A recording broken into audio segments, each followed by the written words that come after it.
Hello viewers, நான் Jose. Fox நரிகளில் 27 இனங்கள் இருக்குன்னு சொல்லப்படுது. இது பார்க்க சின்னதாக இருந்தாலும் ரொம்ப ஆபத்தான அனிமல் சொல்கிறாங்க. நரிகள் 40க்கும் மேற்பட்ட வெரைட்டியான சவுண்ட்ஸை எழுப்புமா, அது கேட்குறவங்கள ரொம்ப பயம்படுத்துமா. 9 kg எடை வரைக்கும் இருக்குமா. நரிகள் மணிக்கு 30 மைல் தூரம் வரைக்கும் ஓடுமா. இதோட கர்ப்பகாலம்னு பார்த்தா 60 to 65 டேஸ்னு சொல்கிறாங்க.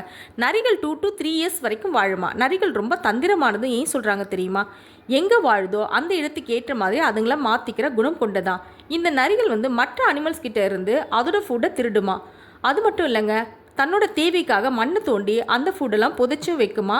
அவ்வளோ தந்திரமானதான். எர்த்தோட மேக்னெட்டிக் ஃபீல்டை யூஸ் பண்ணி வேட்டையாடுமா. சிங்கம், புலி, கழுது புலின்னு இதுங்க கூட இருக்கிறதுனால நரிகள் தந்திரமாக இருக்க வேண்டிய சூழ்நிலைக்கு தள்ளப்படுதுங்களாம். நரிகள் நாய்கள் ஃபேமிலியை சேர்ந்தவை. இதோட உணவு பார்த்தீங்கன்னா முயல், பறவைகள், தவளை, புழுக்கள் மற்றும் கொறித்துண்ணிகள் இதெல்லாம் வேட்டையாடி சாப்பிடுமா.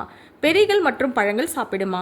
ஆஸ்திரேலியாவை தவிர உலகத்தில் எல்லா இடங்களும் நரிகள் வாழுதான். இது ஓனாயை விட சின்னதாக இருக்குமா. நரிகள் கண்கள் இருட்டுலேயும் ரொம்ப தெளிவாக தெரியுமா. நரிகள் தனித்தே தான் வாழுமா. தாய் நரி குட்டிகளோட வாழுமா. சிவப்பு நரிகள் மற்ற நரிகளை விட கொஞ்சம் பெருசாக இருக்கும்னு சொல்லப்படுது.